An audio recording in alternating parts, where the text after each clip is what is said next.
नमस्कार.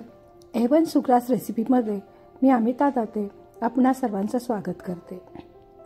आज मी करत आहे गणपतीसाठी साखर खोबऱ्याचा आणि पंचखाद्याचा प्रसाद. साखर खोबऱ्यासाठी 1 कप सुकं खोबरं किसलेलं आणि अर्धा कप पिठी साखर, 1 टीस्पून वेलची पूड घालून सगळं मिक्स करायचं. हा आपला साखर खोबऱ्याचा प्रसाद तयार झाला. आता आपण पंचखाद्य करायला घेऊयात.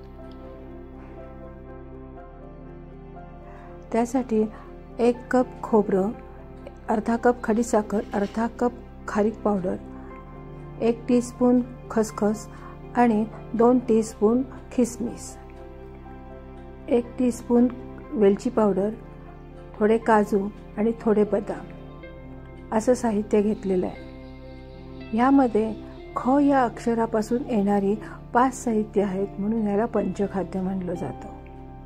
परंतु काजू आणि बदाम हे ऐच्छिक आहेत. ते नुसते एका पॅनमध्ये गरम करून घ्यायचेत आणि ते बाजूला ठेवलेत. त्यानंतर मी थोडी खसखस आणि थोडी वेलची पूड असं एकत्र करून भाजून घेत आहे. हे आपल्याला जास्त भाजायचं नाही आहे. थोडंसं भाजलं की लगेच बाजूला काढून घ्यायचं आणि मग मात्र त्याच कढईत खोबरं भाजायला घ्यायचं आहे. हे खोबरं गुलाबी रंगापर्यंत भाजायचं. खोबरं खरपूस भाजल्यामुळं हाताने छान चुरता येतं व खिरापतीही छान दाणेदार तयार होते.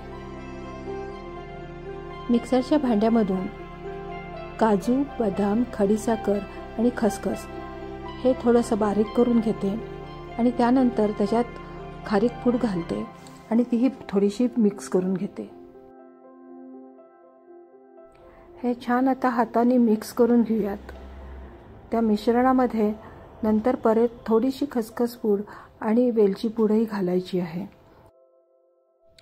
पंचखाद्य हे पौष्टिक आहे. सर्वात सोपी रेसिपी आणि पटकिनी होणारी रेसिपी आहे. आता आपण याच्यामध्ये किसमिस घालून सगळं साहित्य मिक्स करून घेऊयात. आता आपलं पंचखाद्य तयार आहे. गणपतीच्या आगमनाची तयारी छान सुरू झालेली आहे.